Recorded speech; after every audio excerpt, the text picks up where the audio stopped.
प्यारे बच्चों, chapter number 7 बहुत अच्छा मैथमेटिकल स्टेप्स वाला चैप्टर है। कंपैरेटिवली आप देख रहे हो बहुत इजी भी है। कल का थियरी मैंने आपको समझाया था एलसीआर सीरीज एसी सर्किट के साथ में अगर एसी सप्लाई जोड़ते तो क्या होता है, फेज डिफरेंस कैसे मिलता है। तो ये चैप्टर का ओवरव्यू अगर मैं 4 लाइन में बताऊं तो in the first theory we discuss about the resistance with the AC source, second inductor with the AC source, third one capacitor with the AC source, and fourth one you can say that all three together with the AC supply. अरे ये बात समझ में। Now we want to discuss what happened when all the three are connected to the AC supply. Is there any physical phenomenon occurred in such a way that it can useful for us? So you can say that yes, and this is nothing but the resonance. Resonance word से आप बहुत अच्छे से मतलब aware हो, आपने इसके बहुत सारे एग्जांपल्स भी समझे हुए हैं, आप खुद भी कर चुके हो रेजोनेंस का एक्सपीरियंस। कैसे? Once you are sit on a swing, मतलब झूले के ऊपर बैठते, पैर से कोई धक्का लगाता है तो वो तभी धक्का लगाएगा जब उसकी कोई पर्टिकुलर पोजीशन आएगी। आप छोटे थे तब मम्मी आपको झूले में झुलाती थी तो उसकी जो थ्रेड मतलब डोरी जो बंधी हुई थी वो जब झूला एक साइड में आता था वहां पर ही खींचा जाता था। So this is the particular point and due to that what happened, the amplitude becomes maximum and this physical phenomenon is known as the resonance. एक प्रैक्टिकल भी 11th स्टैंडर्ड में आपने किया था, 12th में तो अभी नहीं हो रहे ना, कोई बात नहीं, हो जाएंगे वो भी। तो उसमें क्या था, उसमें एक ट्यूनिंग फॉर्क था, ट्यून किया और यहां पर लाए, एकदम से आवाज सुनाई दी मैक्सिमम पूरी लैब के अंदर। This is also called the one type of resonance. So यहां पर भी मुझे एलसीआर सीरीज सर्किट के साथ में भी रेजोनेंस एक्सप्लेन करना है। So what about the current? Current क्या है एलसीआर सीरीज सर्किट के अंदर? तो आप अच्छे से जानते हो the value of the current is given by IM, that is the maximum current is given by VM upon under root. Okay, उससे पहले मैं छोटा वाला फॉर्मूला लिखता हूं, फिर बाद में कंप्लीट लिखूंगा। Z is what? You know that it is impedance, it is the impedance. Now this is what? This is VM upon root of this R square plus it is XC minus XL the square. What is XC my dear friends? So XC you can say that it is the capacitive reactance, its unit is ohm. And it is nothing but 1 upon omega C. Omega is the angular frequency, you can say that, of the supply. C is the capacitance of the capacitor. Now, when XL is equal to, you can say that omega. Omega, again angular frequency, L is the inductance of an inductor. क्योंकि LCR तीनों connected है circuit के अंदर। Circuit कैसी बनेगी पता है? Circuit ऐसी बनेगी, सी। This is inductor, this is capacitor, and with this there is a resistance. And all together are connected with the AC supply like this. So this is V, this is L, this is C, and this one is R. ऐसे connect किया हुआ पूरा का पूरा circuit है, right? So now with this, what happen in the case of resonance? क्या होगा? So where there is a resonance, so resonance के लिए क्या बोल सकते हैं? So ये बोल सकते हैं ये दोनों सेम होना चाहिए, दो फ्रीक्वेंसी सेम होनी चाहिए। दो फ्रीक्वेंसी, एक सप्लाई की फ्रीक्वेंसी और एक ये दोनों में क्रिएट होने वाली फ्रीक्वेंसी। ये तो बेचारा रेजिस्टेंस है, कुछ नहीं करने वाला, सिर्फ और सिर्फ जो मिला वो लेके बैठ जाएगा। ये दोनों एक्टिव है, राइट? सो क्या कर सकते हैं? So if this XC is equal to XL, then this I is maximum. तो वो कंडीशन में यहां पर क्या होगा? तो वो कंडीशन में आप लिख सकते हो कि sir this IM is equal to, you can say that VM upon under root R square. क्यों? क्योंकि ये टर्म तो जीरो हो गई, इसकी जरूरत ही नहीं है। So you can say that it is IM maximum, it is equal to VM upon R, right? Now इससे क्या मिलेगा? सो इससे ये दोनों के साथ में जाएंगे। सो you can say that if XC is equal to XL, my dear friends, so at that moment the frequency is represented by omega naught C is equal to omega naught L. ये omega naught क्या है? This omega naught is called the resonance frequency. What is that? Omega naught is called resonance angular frequency. अभी मुझे omega naught का formula चाहिए, so you can say that omega naught square is equal to 1 upon LC. So therefore this omega naught is equal to 1 upon under root LC. This is my answer to you, that's it. अभी मुझे इसके ऊपर से frequency चाहिए। Frequency के लिए मैं omega naught की जगह पर 2 पाई न्यू कर दूं। So this 2 pi nu is equal to 1 upon under root LC. So therefore this nu is equal to 1 upon 2 pi under root LC. Right? So this is the frequency. This is the angular frequency and this is related to the resonance. अब ये graph explain करना है, बहुत अच्छे से explain करना पड़ेगा क्योंकि आगे के टर्म के लिए, आगे समझने के लिए इसकी बहुत जरूरत है हमको. So if we plot the graph of current maximum versus the angular frequency, see.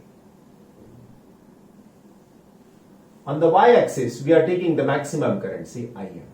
And on the x-axis, we are taking the frequency, omega. So, if I change this frequency and note down this current with this, then the graph is like this. It is a symmetrical one, dono side. Suppose this is for the resistance 1 R1. Then this is the second graph and this is for the R2. You see this frequency is called the omega naught. The frequency को omega naught बोलेंगे और यही जो frequency है वहां पर हमको ये पूरा explanation है, ये frequency omega naught वो वाली हो जाएगी and in this condition you are getting the resonance. मतलब क्या हुआ? मतलब ये हुआ कि ये resonance होता है तो फायदा कहां पर होगा? आप बोलोगे सर ये सब सर्किट तो समझ लिया, कोई बात नहीं। आपकी टेक्स्ट बुक में ये जो ग्राफ प्लॉट किया उसके लिए पर्टिकुलर 3 वैल्यू यूज किया। कौन सी वैल्यू? माय डियर फ्रेंड्स, एक एल चाहिए, एक सी चाहिए, दूसरा आर चाहिए। लेकिन रेजोनेंस के लिए तो आर ही जरूरत में रहने वाला है। क्यों my dear friends? So see the formula of current, I M is equal to V M upon R. जिसका आर कम उसके लिए आई एम ज्यादा, जिसका आर ज्यादा उसके लिए आई एम कम। तो मैं यहां पर कंडीशन डाल दूं बच्चों, तो ऐसा लिख सकता हूं मेरे प्यारे बच्चों, R1 is less than R2 या यू कैन से R2 is greater than R1। Resistance ज्यादा तो करंट कम, मतलब यहां पर रेजिस्टेंस कम तो करंट ज्यादा यहां पर मिलने वाला है। कहां पर यूज होता है? So where there is a tuning circuit there must be this type of resonance. ये ट्यूनिंग सर्किट के अंदर ही आता ही है, अदरवाइज ट्यूनिंग सर्किट पॉसिबल ही नहीं है। एग्जाम्पल दे दो। सबसे पहले जब आप एफएम रेडियो सुनते हो तो 2 तरीके के ट्यूनिंग सर्किट उसके अंदर होते हैं, एक ऑटो ट्यून और एक मैन्युअल ट्यूनिंग। ऑटो ट्यूनिंग के अंदर क्या होता है? सब ऑटो का बटन दबा दिया तो 2 फ्रीक्वेंसी काम करती है। एक जो बाहर से ब्रॉडकास्ट होके आती है वो सेम रहती है, वो नहीं बदलती। लेकिन हमारे पास जो इंस्ट्रूमेंट है ना उसकी फ्रीक्वेंसी चेंज होती रहती है। जब दोनों की वैल्यू मैच हो गई, ऐसा जब दोनों की वैल्यू मैच हो गई तब जाके वो आपको साउंड एकदम परफेक्ट सुनाई देगा। अगर आपने दूसरा स्टेशन स्विच ओवर किया, दूसरे के पर गए, तो वहां पे दूसरी फ्रीक्वेंसी बाहर से वही टाइम पे आ रही है लेकिन आपको सुनाई नहीं देती है। स्विच ओवर हुए तभी वो आएगी। आप जहां पे बैठे हो वहां पे बहुत सारी फ्रीक्वेंसी है, दिखाई तो देती नहीं है, ट्यून भी नहीं कर सकते आप। समझ रहे हो मैं क्या बोल रहा हूं? दूसरा एग्जाम्पल, टीवी। एक ही केबल है हमारे घर में, टीवी के साथ में जुड़ा हुआ, थाउजेंड्स ऑफ चैनल आती है उसके अंदर। एक ही केबल के अंदर thousands of channel, yes possible. हर एक के लिए फ्रीक्वेंसी का बैंड डिफरेंट होता है। ऊपर जो हमने डिश एंटेना लगा है ना, उसी के साथ में वेव्स आते हैं, उसी की पर्टिकुलर फ्रीक्वेंसी होती है और वो फ्रीक्वेंसी के साथ में टीवी के अंदर जो फ्रीक्वेंसी प्रोड्यूस होती है वो मैच होती है, तब जाके पिक्चर एकदम से क्लियर मिलता है। तो जब हम लोग चैनल चेंज करते हैं ना तो ये वाला फिजिकल फिनोमेना उसके अंदर बनता है। रेजोनेंस वाला ये और रेजोनेंस वाली फ्रीक्वेंसी है, तब जाके वो मैच होता है। जो चैनल हमने सब्सक्राइब नहीं किया ना, वो चैनल की फ्रीक्वेंसी आती तो है लेकिन हमारे पे नहीं आती। क्यों? क्योंकि हमने सब्सक्राइब नहीं किया उसको, तो वो हमको चैनल नहीं दिखाई देगी। ऐसा कुछ हो सकता है। ऐसी बहुत सारी सर्किट्स हैं। आप मोबाइल यूज कर रहे हो, क्या है? सेम, इसके बिना पॉसिबल ही नहीं है, right? So where there is a tuning circuit there must be some resonance. आ गई बात समझ में? इसका अहमियत क्या है वो भी आपको समझा दिया। अभी ये अहमियत समझने के बाद मुझे समझाना है आपको कि ये कब पॉसिबल है resonance. So resonance is possible only and only when the three components are connected. सिर्फ RC होगा, रेजोनेंस नहीं होने वाला। सिर्फ RL होगा, रेजोनेंस नहीं होने वाला। बट देयर इज RCL तो हो सकता है, होगा ही होगा, वो चाहे सीरीज में हो या पैरेलल, होगा ही होगा। हमारे सिलेबस में सीरीज है तो हम लोगों ने सीरीज एक्सप्लेनेशन दे दिया है, right. Now we want to explain one more thing, sharpness of the curve, sharpness of the resonance.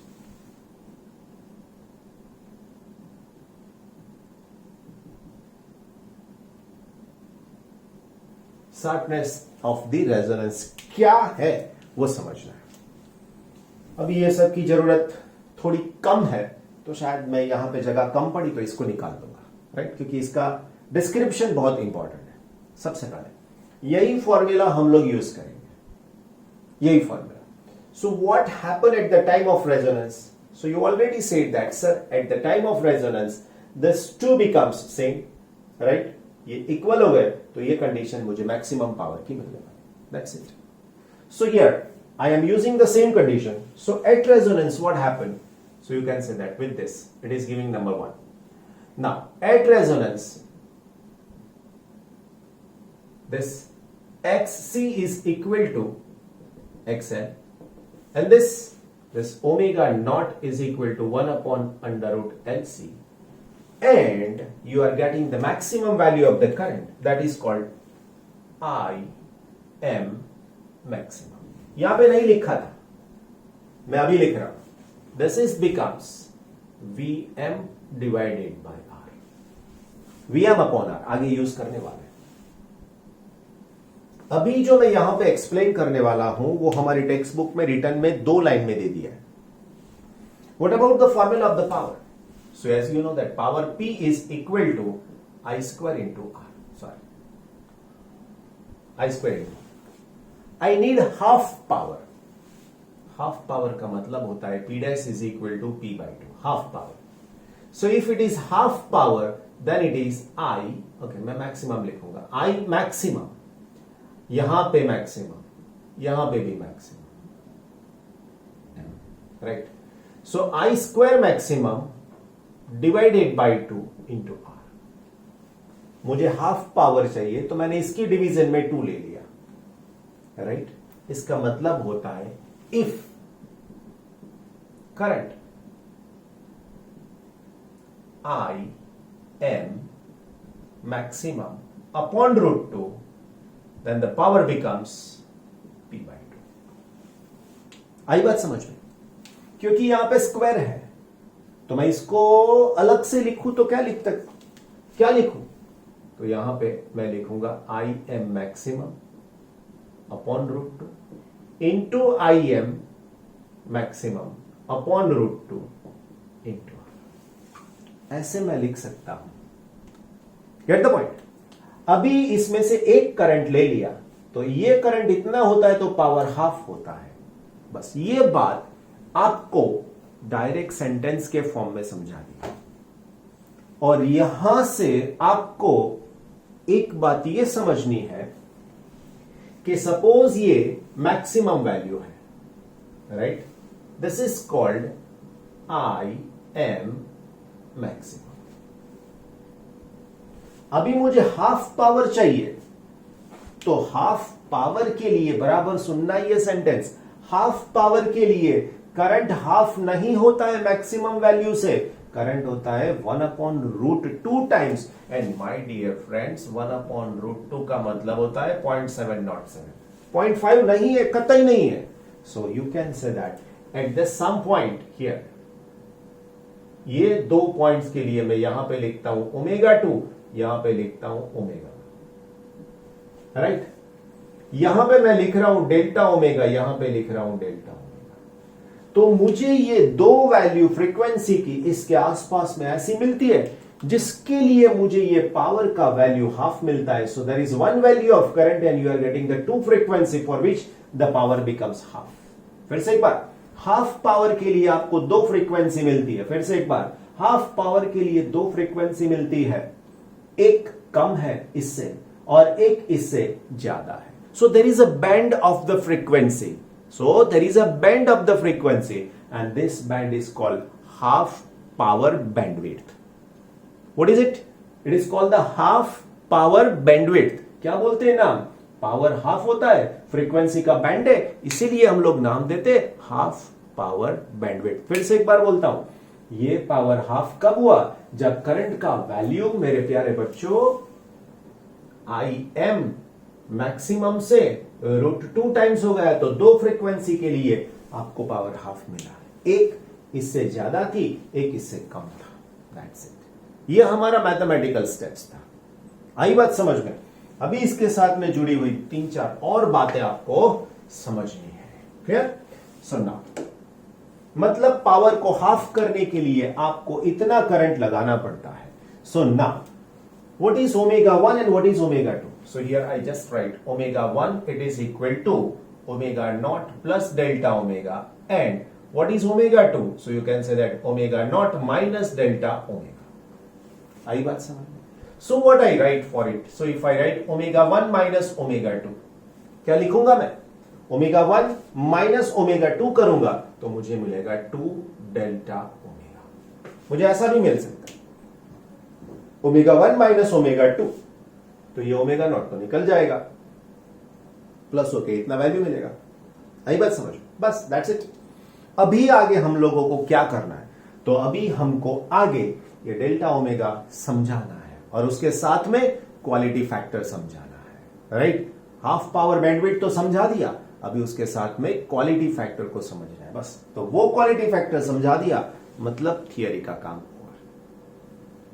प्यारे बच्चों, ये शार्पनेस होता है कव का, यहां पे शार्पनेस बहुत ज्यादा है, यहां पे शार्पनेस कम है। जिसके पास शार्पनेस ज्यादा कम होता है वैसी सर्किट यूज करनी होती है। शार्पनेस ज्यादा एकदम से परफेक्टनेस, शार्पनेस कम ओछी पिक्चर क्वालिटी, ओछी साउंड क्वालिटी आपको मिल सकती है। वो डिसाइड कौन करता है? डिसाइड इसके ऊपर से होता है। So you just write this one. So if I write omega naught divided by omega 1 minus omega 2 is equal to omega naught upon 2 delta omega, it nothing but decide the sharpness of the curve। ये curve का sharpness दिखाता है, ऐसा हम लोग बोल सकते हैं। ये कर्व जो है ना, उसका शार्पनेस दिखाता है, हम लोग ऐसी बात कर सकते हैं। क्लियर? तो ये यहां से हमको मिलना चाहिए। अभी हम लोग पूरा का पूरा डिस्कशन करने वाले हैं ये फॉर्मूला से स्टार्ट करके पर्टिकुलर ये फ्रीक्वेंसी के लिए, और इसके साथ में कुछ लाना चाहते हैं। पूरा मैथमेटिकल स्टेप्स ध्यान में रखिए, मेरे साथ यहां पे बने रहिए, आपको एकदम से क्लियरली पिक्चर मिल जाएगा, एकदम से क्लियर पिक्चर मिल जाएगा। क्लियर? देखते हैं क्या होता है। ओके माय डियर फ्रेंड्स, अभी आगे ये शार्पनेस तो समझा दिया, अभी मुझे क्या करना है वो मैं बता रहा हूं। मुझे इसका फॉर्मूला चाहिए, कोई भी तरीके से मैथमेटिकल स्टेप से ही लाएंगे, है ना? तो उसके लिए कुछ ट्रिक आजमाते हैं कि मैंने जो हाफ पावर बैंडविड्थ समझाया था, क्या है हाफ पावर बैंडविड्थ? 3-4 बार बोल के समझाया। वो हाफ पावर बैंडविड्थ के लिए मुझे करंट का फॉर्मूला ये यूज करना है, लेकिन इसके अंदर XC माइनस XL लिखो या XL माइनस XA लिखो, कोई फर्क नहीं पड़ेगा, क्योंकि बार स्क्वायर है। अगर प्लस है तो स्क्वायर प्लस, माइनस है तो भी उसका स्क्वायर प्लस मिलेगा। लेकिन थोड़ी बहुत मैथमेटिकल दिक्कतें हैं ना, वो कम कर सकते हैं, इसीलिए मैं यहां पे थोड़ा बहुत चेंज करके लिखने वाला हूं। राइट? तो मैं क्या लिख रहा हूं समझो यहां पे। So I just write this IM that is equal to this VM, right, divided by root of this R square। मैंने क्या बोला? मैं चेंज कर लेता हूं ये स्टेप को, तो मैं लिखता हूं यहां पे XL माइनस XC। ऐसा करने से सिर्फ और सिर्फ मैथमेटिकल गेन होगा, और कुछ नहीं। This is equal to, you can say that VM upon under root, this is R square plus this is omega 1 into L minus 1 upon omega 1 into C। We are discussing only for this one, okay, so that's why, and it is a square। clear? लेकिन प्यारे बच्चों, ये condition में हमको अगर half power चाहिए, तो half power की कंडीशन तो ये रही करंट की। तो मुझे हाफ पावर का करंट चाहिए, तो मैं हाफ पावर का करंट लिख दूंगा. So this is equal to I M maximum upon √2. लेकिन प्यारे बच्चों, ये करंट की मैक्सिमम वैल्यू होती क्या है? तो होती करंट की वैल्यू ये 0 हो जाना है, और ये 0 हो जाने के बाद ये दोनों बाकी रहना है, तो ये हो जाएगा, है ना. तो इसके लिए मैं क्या करता हूं? सो इसके लिए मैं लिखता हूं यहां पर this is equal to Vm upon √2R. कहां से लाया वो भी मैं आपको दिखा दूं, घर से नहीं लाया हूं, आपके पास से नहीं लिया है. सो it is Im maximum, that is equal to, you can say that, Vm upon R. This is our answer. This is my answer to you, right? कि कैसे आया वो. बस अभी एकदम आराम से समझो इसको कि कर क्या रहे हैं. Now I am taking 2 formulas. एक इसको ले रहा हूं और दूसरा इसको ले रहा हूं. बस अभी दोनों का न्यूमरेटर सेम है, दोनों का डिनोमिनेटर उठा लेता हूं, इक्वेट कर देता हूं, तो भी आप उसका यूज कर सकते हो. कैसे लिया मैंने डिनोमिनेटर? देख लो. Root of this R square plus omega 1 into L minus 1 upon omega 1 into C square of it is equal to √2 and R. Taking the square of this, इसका मैं स्क्वायर लेता हूं, तो मुझे क्या मिलेगा? मुझे मिलेगा R square plus omega 1 into L minus 1 upon omega 1 into C square of it is equal to 2r square. हो गई बात. अभी ये आर स्क्वायर को राइट साइड में लेके जाऊंगा, तो लेफ्ट साइड में ये रहेगा omega 1 into L minus 1 upon omega 1 into C, then square of it is equal to 2r स्क्वायर minus r square is equal to r square. Now I am taking the root of it. इसका root निकाल लेता हूं मैं. तो root निकालूंगा तो क्या होगा? सो रूट निकालूंगा तो ये रूट निकल जाएगा, और ये ओके नीचे लिख देता हूं. चलो, it is omega 1 into L minus 1 upon omega 1 into C, then square निकल गया, it is equal to R. अभी इसके साथ में हम लोग थोड़ी बहुत मैथमेटिकल ट्रीटमेंट देंगे, मस्ती करेंगे मैथमेटिकल, है ना. गुड. अभी ये ओमेगा 1 ये वाला वैल्यू मुझे यहां पे रखना है और यहां पे रखना है. क्लियर? तो क्या होगा देखते चलो. राइट. तो इसके लिए अगर मुझे लिखना है omega 1, so I right omega naught delta omega. So just I right omega naught, it is omega not and delta omega plus delta omega, and it is with the n minus this one. So it is 1 upon c, तो मैं बाहर लूंगा और यहां पे लूंगा omega naught plus delta omega, and this is equal to what? So you can say sir r. Now I am taking l and omega not common. देख लेना, हाँ मैं मैथमेटिकल बोल रहा हूं. Omega not and l I am taking out of the first bracket. तो प्यारे बच्चों, इसके साथ ओमेगा 0 है तो मैंने बाहर ले लिया, so it is 1. लेकिन इसके साथ में नहीं था तो इसको क्या करना पड़ा? डिवीजन में लेकर जाना पड़ा. तो ये L तो पहले से ही बाहर था, माइनस अभी इसके साथ में भी वही काम कर रहा हूं, omega naught into C. Then after इसके साथ में भी वही हाल होने वाला है, delta omega upon omega not, and this is equal to R. हो गई बात खत्म. अभी क्या होगा? सो माय डियर फ्रेंड्स, अभी ये होगा कि ये ओमेगा नॉट एल है, तो मुझे यहां पर भी ओमेगा नॉट एल चाहिए, तो मैं क्या करता? सो प्यारे बच्चों, मैंने किया क्या? तो मैंने किया ये कि यहां से मैंने एल से मल्टीप्लाई किया और वहीं से मैंने एल से डिवाइड किया. So I am multiplying the second term with the L and dividing with the second term. Right. तो अभी मैं थोड़ी सी जगह एडजस्ट करके लिखूं तो आपको बेटर समझ में आएगा. Omega naught C and then there is n. लेकिन आप तो होनहार हो, सब कुछ समझ में आता है कि नहीं आता है? Okay. So then use this one upon omega C, 1 upon LC. 1 upon LC is what? Omega naught square. Right. तो अभी मैं इसके लिए लिखूं तो क्या लिखूं? So it is omega naught into L 1 plus delta omega upon omega naught, then minus इसके साथ में लिखा जाए तो यहां पे मैं लिखूंगा omega naught square divided by omega naught, then it is 1 plus delta omega upon omega not and then it is equal to R. अभी ये स्क्वायर कैंसल, आई बात समझ में? और ये L जो रखा था वो तो रहेगा ही रहेगा। अभी यहां से ओमेगा नॉट L, इसका ओमेगा नॉट L मैं कॉमन लेना चाहता हूं, तो क्या होगा? So now see omega naught into L को कॉमन लिया, इसको और इसको, तो अभी ब्रैकेट के अंदर क्या बचेगा? Say this bracket, so it is 1 plus delta omega upon omega not and then minus, ये नीचे है ना, उसको मैं ऊपर ले जाता हूं, तो ये हो जाएगा 1 plus delta omega upon omega naught raise to minus 1 my dear friends, and this is nothing but R, this is R, right? यहां से अलग है ये, इधर से इधर, समझ में आई इसके लिए? यहां पे हम लोग क्या करेंगे? We are using what? We are using the binomial theorem. क्या है बच्चों binomial theorem? So binomial theorem ये है 1 प्लस और minus X raise to N is equal to 1 plus और माइनस एन एक्स, तो मैं वही यूज करता हूं यहां पर। तो अभी मेरे पास रिजल्ट क्या मिलेगा? सो रिजल्ट ये हुआ बच्चों omega not L, then it is 1 plus delta omega upon omega not minus, ये आएगा आगे, so it is 1 minus delta omega omega naught, then it is equal to R. सिर्फ और सिर्फ इसके साथ में कंपेयर करूंगी, 1 प्लस और minus x, 1 plus this one, power minus है, पावर माइनस है, पावर को उठा के आगे लाओ, बस खत्म बात, बात खत्म एकदम, क्लियर?